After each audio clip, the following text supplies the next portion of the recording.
Are you both there? Put your cameras on. There we Hey, go. Michelle. There is Ava. There's Katrina. Hi, Okay, everyone. I'm going to unshare this. Where do I stop sharing? Cool. Okay, so maybe you can, Ava, do you want to go first and tell us who you are, where you studied, and yeah, a little bit about how you got where you are now? Sure thing, Michelle, and thanks for inviting me along to this. And it's great to meet you all. My name is Ava. I'm currently working as a Surface specialist at Microsoft, but I can get that into that a bit later. I suppose some background on myself is I moved to Sydney in 2019, and I studied at the University of New South Wales. And I've completed a Bachelor's of Commerce, majoring in Information Systems and Marketing. And I just had my graduation ceremony this week on Tuesday, and Katrina was there as well. So that was a fun time. But yeah, I think during university, I made sure to actively participate in societies, and try to get those experiences like internships.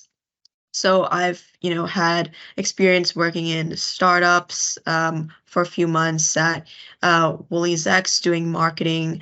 And I also had some work at the university, cold calling alumni. So I've had jobs all around. And when I saw the internship applications for Microsoft, I kind of applied on a whim. I didn't expect to get in, but I was like, you know what? I might as well try it out, see where this goes. And lo and behold, I got in. So I started off as an intern, I think 2 years ago, where I was in the solution assessment team. And what that team is a team where they do assess their client's infrastructure and see, what their on-premise looks like, and see how they can migrate to Azure, and kind of give them all the benefits and say, this is where you are and this is where you will be. So kind of a futuristic looking forward of, what their future would look like with Microsoft. And I had an amazing time in that team, super supportive. I think my managers, extremely supportive, and upskilling me and letting me partake in different tasks. So I did things like talking to customers, creating pitch decks, also working on a marketing side, so creating SharePoints and newsletters. So it was really fun. And by the end of that a year, we applied for grad.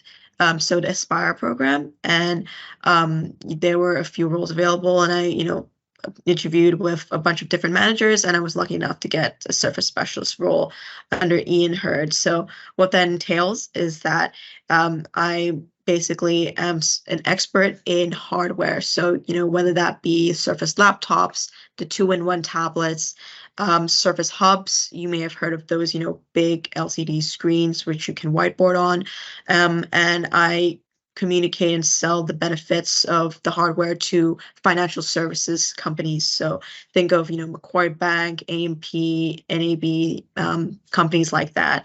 And I'm only 2 months in, so it's a lot of learning to do. It's a 2-year program, so and taking it one day at a time. And I know a lot of you are doing certifications, and that's a very important part of being in Microsoft, is getting across that and upskilling yourself, because there's so many different solutions here that you can be here for years and you never truly grasp everything at the same time. But that's a bit about me. Michelle, I hope that was that answered your questions, but if there's anything else I could talk about, I'm happy to delve into, but I'll hand it off to Katrina. Perfect. Thanks, Ava. And thanks, Michelle, as well, for inviting us along.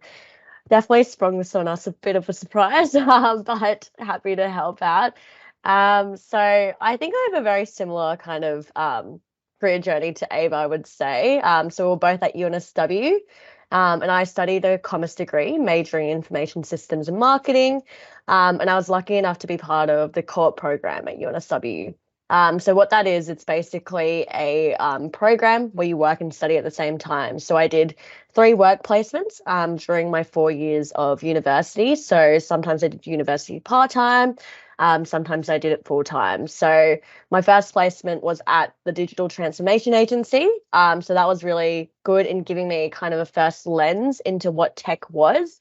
And it was at a government agency. So I guess kind of a different experience to, I think, what I was expecting.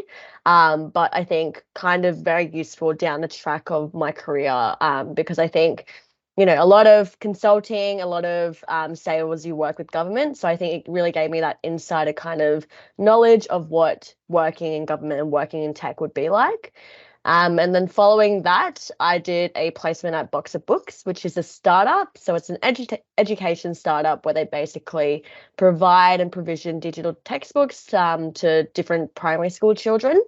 So working with that was really interesting because I think, startup, you get that kind of lower lens kind of scale, and you're really part of that team, and you're really part of, creating the tech. You're a part of, talking to customers.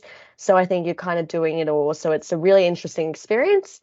Following that, I did a vacationer. So I did an internship at Deloitte. So I did a bit of consulting there, and then did my last placement at PwC. So also followed up and did a bit more consulting, which I really enjoyed. I think consulting really kind of gives you that, it gives you a lot of breadth of knowledge because I think you're working with so many different clients, a lot of projects, a different team. So I think it really develops those kind of soft skills, and that experience across industry as well. And then following that, applied for the Microsoft internship. I liked Ava, kind of didn't know what I was doing. I was like, oh, maybe I'll get it, maybe I won't. But I do echo Ava's point in the sense that I think joining societies was really important because I first heard of that opportunity through my society, and through people who had done the internship previously in my society as well. So I think, it's all about when you're at university kind of having those networks and being able to talk to people and, know what's going on and seeing what might pique your interest. Because if I didn't hear about it, definitely wouldn't have ended up here. But yeah, lucky enough to apply for it and got it. And I got the data and AI position in SMC, which was an amazing role. I loved it. I think my manager again was super supportive. He brought me onto customer accounts. So I had my own accounts from day one. And he really kind of fast tracked my career development as well.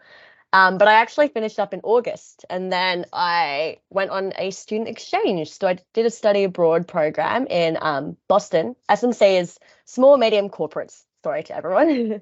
But small, medium corporates. So basically you're working with customers around just a bit smaller than the larger organizations. So you're thinking like local councils, law firms, things like that, all across industry. And yeah, I think SMC is a really good space to be in because it was very fast paced, I think, especially for young people. So I know Ava and I enjoyed that a lot. But yeah, stopped that in August and did a study abroad in Boston College, which I absolutely loved. I think best 6 months of my life. And then I did a month in Europe afterwards. So I was very kind of getting the travel out of my system before I started work full time. But I actually applied for the Spire role when I was in America. So I literally thought I wasn't going to get it because, I just kind of left and went to America. But lucky enough to actually land a role, and that was a modern work specialist role under Udaya. And I'm aligned to New South Wales Gov accounts and also Energy National accounts. So just started about 1 to 2 months in, I would say. And I think it's been a really good learning experience. Definitely set up with all my accounts, have a lot of support from my manager in terms of career development, and doing those certifications right now, which Michelle talked about. So yeah, I think really kind of going through that learning experience in the moment. But yes, that's all from me. Thanks, Michelle, and let me know if you need anything else from us. You said a few times in there that you were lucky enough to, but when I was listening to your story, I just thought that's not luck. That is think a it's young woman who has worked extremely hard and done really a lot of things. Oh, And I thank think it you. would have been pretty easy for them to pick you out as someone exceptional who they would like to have working for us. Oh, too kind. I think it's a bit of luck, but yeah, did work hard, definitely. Well, see, it there were very few Aspire roles in Microsoft Australia this year, and I know, a lot of interns that I worked with who were really, really good did not get those Aspire roles, and I was very sad because, they're all smart and they're all brilliant and they were all actively involved in programs. But when I hear all the things that the two of you have done, I just think I feel like that's more stuff than I've done in my last 10 years. Never mind, never mind how young you are. I sound like a really old person now. Not at all. No, but yeah, no, I think a lot of the interns, they definitely deserve the roles. But yeah, just unfortunate with the current climate. So that's how It things go, was, unfortunately. but still, I don't think there was any luck involved in you two. I think definitely you deserve those places Too from kind. all of that. When Ava, when you were talking about, being a hardware specialist, and I was just thinking, but how do you become an expert in that when you are, so early in your career? Could you tell us a little bit about how you go about learning things in your day-to-day job? Yeah, I think it's a huge learning curve coming from, I don't have any experience in hardware, so I'm starting from ground zero. And so, I mean, the things that my manager and my team are doing to upskill me is kind of, letting me work with my buddy. So, he's called Michael Cox, and he's a great specialist. He's, won multiple awards for what he's doing. So he actually really knows the product inside and out. And so, kind of working with him, shadowing him in customer calls, seeing how he works his magic. Also, being put into deep end with accounts and having the pressure because you're going to be meeting clients and you're in a meeting and sometimes they have questions, so that definitely lights a fire under your butt to work hard and you start learning as fast as you can. But I guess on a more tangible end, Microsoft has a ton of different resources like the Viva Learning, where there's a lot of modules and online courses for you to self-learn and you can learn at your own pace. So for example, there's a Surface University where they kind of take you through all the different devices and everything about it, and you can kind of learn at your own pace. And there's so many different internal sites. I can't even mention it, but there's like an Infopedias, there's pitch decks, there's demo videos. So it's a lot of self-learning. But I think once you maybe reach your 3 month, 6 month mark, everything starts coming together. And I would really emphasize, I think in general, in any corporate workplaces, the importance of networking. So there's certain information that isn't going to be, on the page, like on a website. You'll actually have to talk to people and, get insights from what a customer relationship is like. What are they, what is their history with Microsoft? Or, how do you do like pricing or working with partners? So I think developing that network and talking to people and getting a mentor as well. I was lucky to have a mentor in the women's mentoring program that was set up by Microsoft, and I think it's a really valuable experience to just speak to people and put yourself out there. Oh, that's a wonderful explanation. Katrina, what do you do when you don't know what to do, or when a customer asks you a question that you don't know the answer to? What's your go-to? How do you handle that? That happens way too often right now, early in career.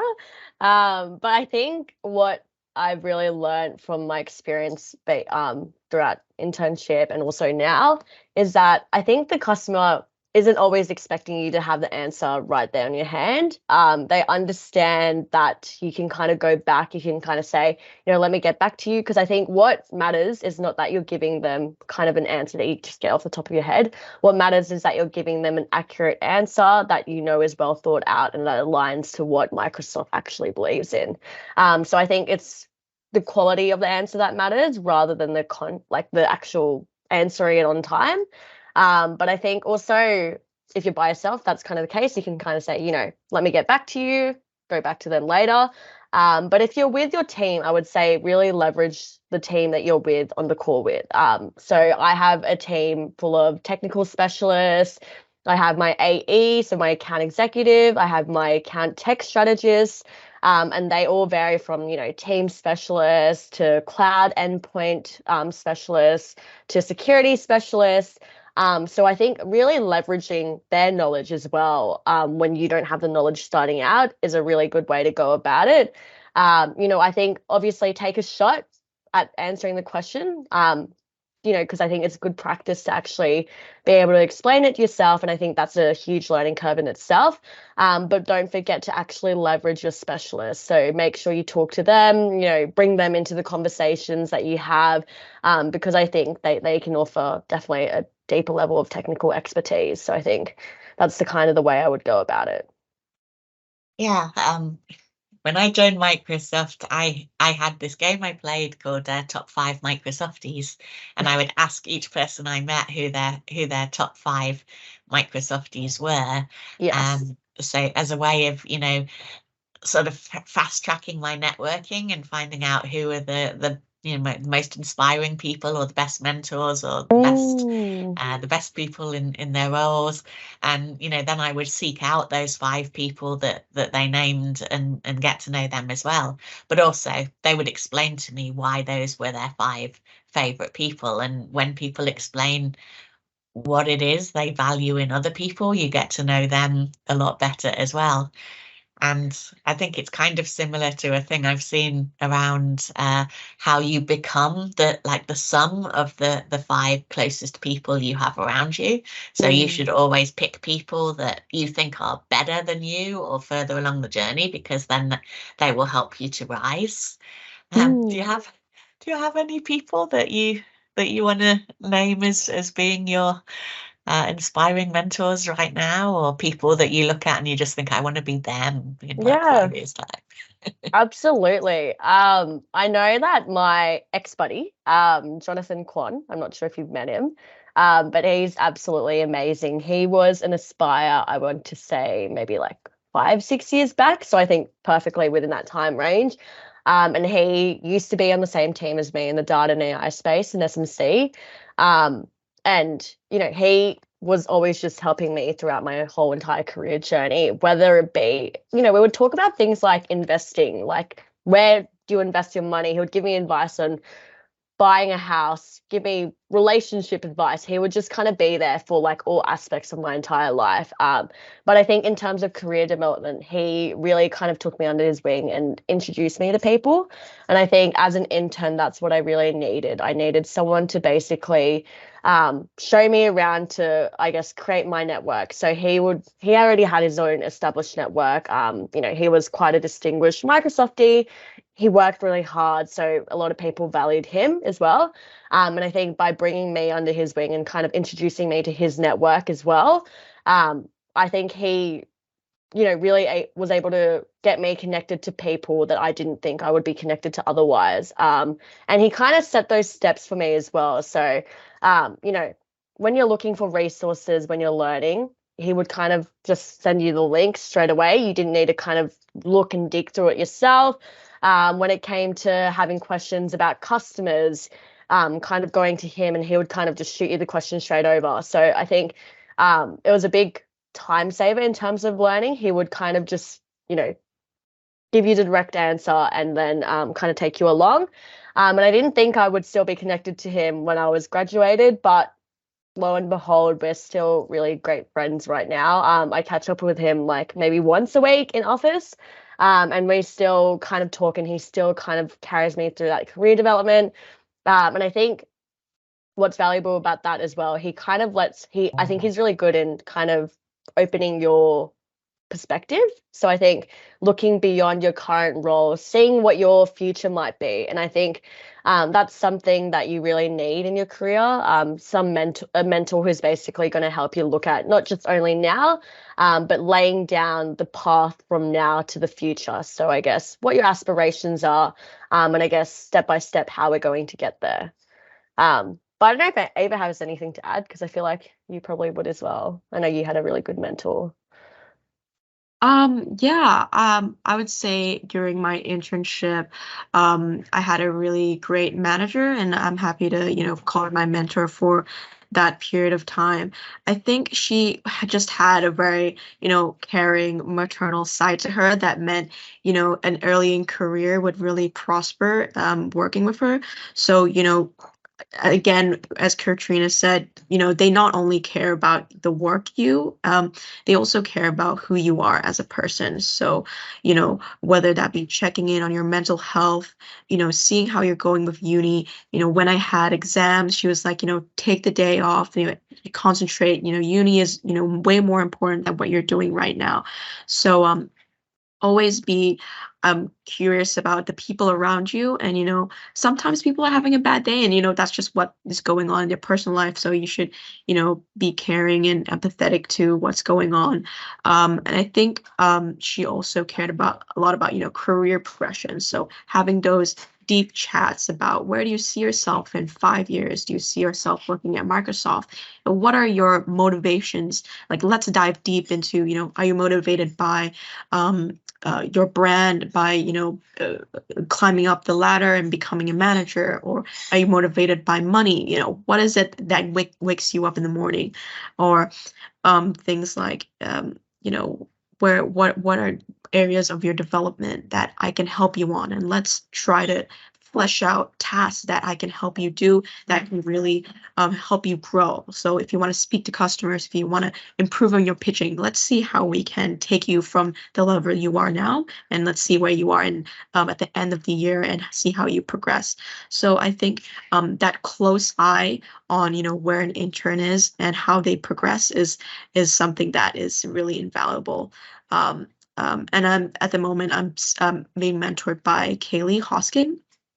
She's a modern work manager, and she has a reputation for just being a gun at everything that she does. So she, worked through the ranks like really quickly. She's well renowned for being hardworking, very smart, and great at what she does. And I ask her things about, how can I, manage my time? How can I optimize my onboarding? How can I speak to my manager better, give feedback, things like that? And she's always ready to answer any questions I have. So I think those are two very strong female mentors that, show that tech is, it's possible to make it as women, and, they've made strides in where they are, and they're very inspirational. So I would say, my old manager, Mel, and my new mentor, Kaylee. Fantastic. Now, does no one have any questions? Or does anyone have any questions I should ask?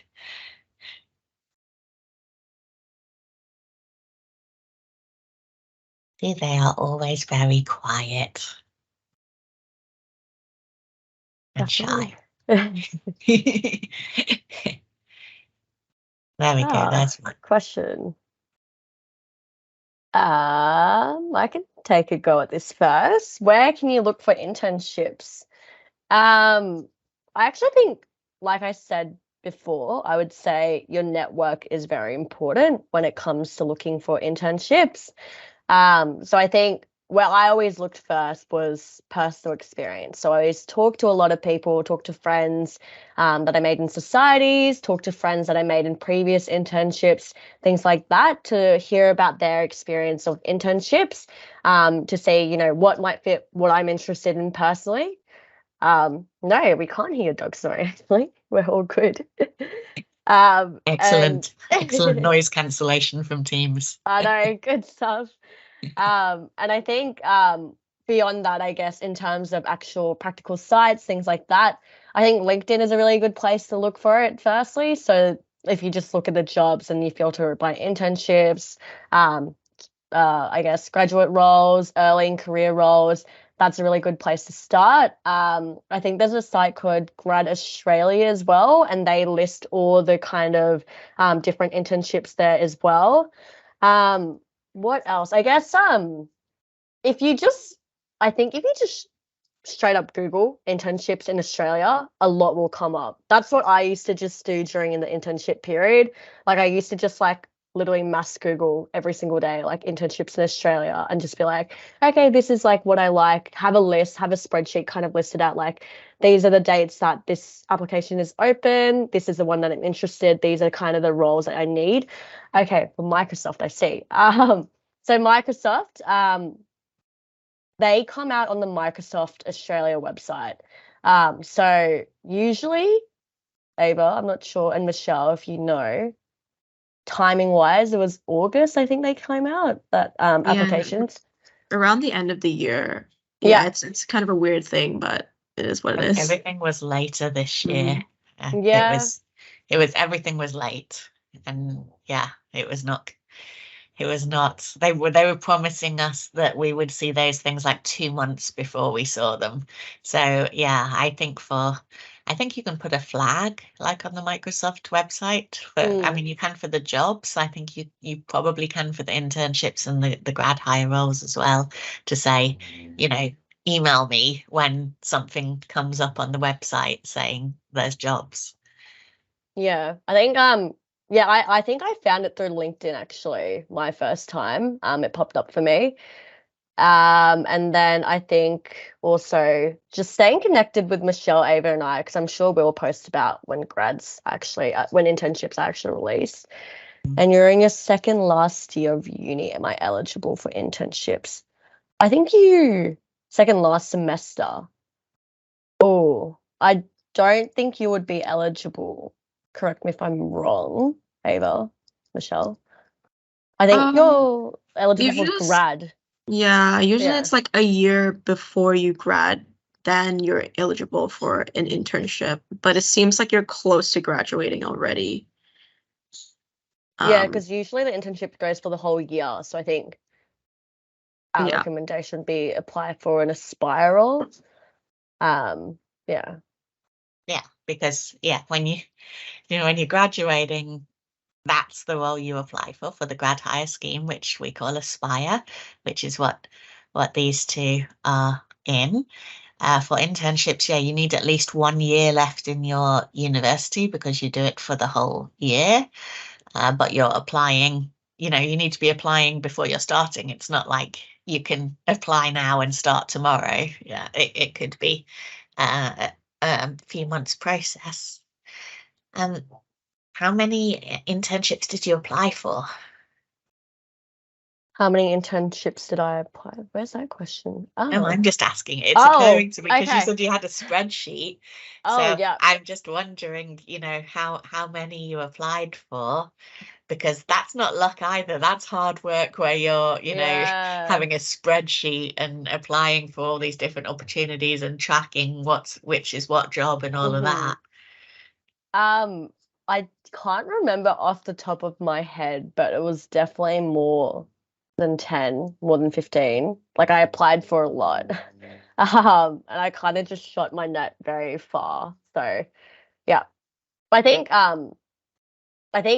what was good was that I applied for a lot of internships and I think, landed Microsoft, which I was really happy about. So that when I came to grad, I was more selective and I think the roles that I wanted to apply for. So I think I kind of laid down that foundation for myself to be more comfortable during the grad and more selective of what I wanted and knowing what career I wanted in the grad process. So yeah, I think internship really just kind of shoot your net far, see what you get. And I guess if it aligns to what you want to do, then that's really good. Yeah, but the way you were tracking it as well, and like that's also super important because when I was a hiring manager, I remember people coming to interviews, sitting down and then asking me to remind them what job this was that they were interviewing for. Oh no. And Okay. like nobody wants that. We want to feel like we're special to you. We want to feel like you've prepped for this interview. That's not good. Definitely not good. Don't do that. Yeah, but so I love the spreadsheet idea and Mm, you know, keeping on track of what you've applied for, where you're going, what you need to prep, all of that. definitely. I think Lisa has a question for you, Ava. Yep. So no, that's not rude at all.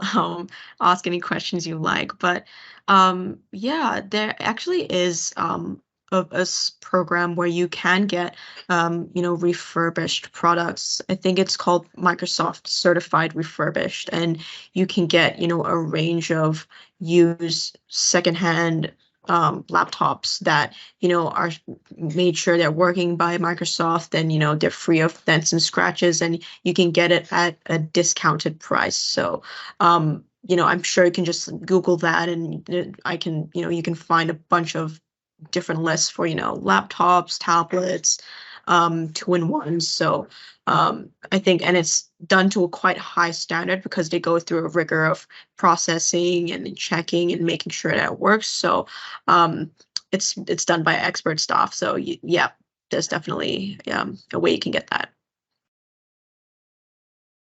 Awesome.